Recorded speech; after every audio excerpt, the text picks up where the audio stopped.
Hi ಎಲ್ರಿಗೂ welcome to my channel. ಇವತ್ತು ಸಿಂಪಲ್ಲಾಗಿ ಸೌತೆಕಾಯಿ ರೆಸಿಪಿ ಮಾಡಿದ್ದೀನಿ ನೋಡಿ. ಈ ಸೌತೆಕಾಯಿನ ಯಾರೆಲ್ಲ ಹಾಗೆ ತಿನ್ನಲ್ವೋ ಈ ರೀತಿ ಮಾಡಿಕೊಡಿ, ತುಂಬ ಇಷ್ಟಪಟ್ಟು ತಿಂತಾರೆ.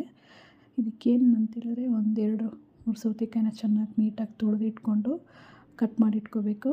ಇದಕ್ಕೆ ಒಂದು ಮಿಕ್ಸಿ ಜಾರಲ್ಲಿ ಒಂದು ಸ್ವಲ್ಪ ಪುದೀನ, ಸ್ವಲ್ಪ ಕೊತ್ತಂಬರಿ, 1-2 ಹಸಿಮೆಣಸಿನ್ಕಾಯಿ, ಒಂದು ಸ್ವಲ್ಪ ಶುಂಠಿ ಮತ್ತು ಒಂದು ಸ್ವಲ್ಪ ಉಪ್ಪು ಬೇಕಂದರೆ ಆಮೇಲೆ ಕೂಡ ಹಾಕ್ಕೋಬೋದು.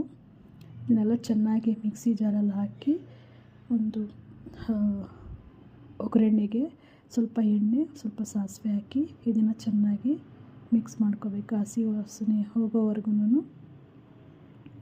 ಹಾಗೆ ಮಿಕ್ಸ್ ಮಾಡ್ಕೋಬೇಕು. ನಂತರ ಕಟ್ ಮಾಡಿ ತೊಳೆದಿಟ್ಕೊಂಡಿರೋ ಸೌತೆಕಾಯಿ ಜೊತೆ ಇದನ್ನು ಚೆನ್ನಾಗಿ ಹಾಕಿ ಮಿಕ್ಸ್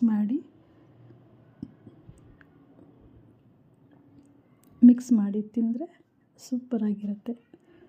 ನೋಡಿ, ಟ್ರೈ ಮಾಡಿ. Thanks for watching this video.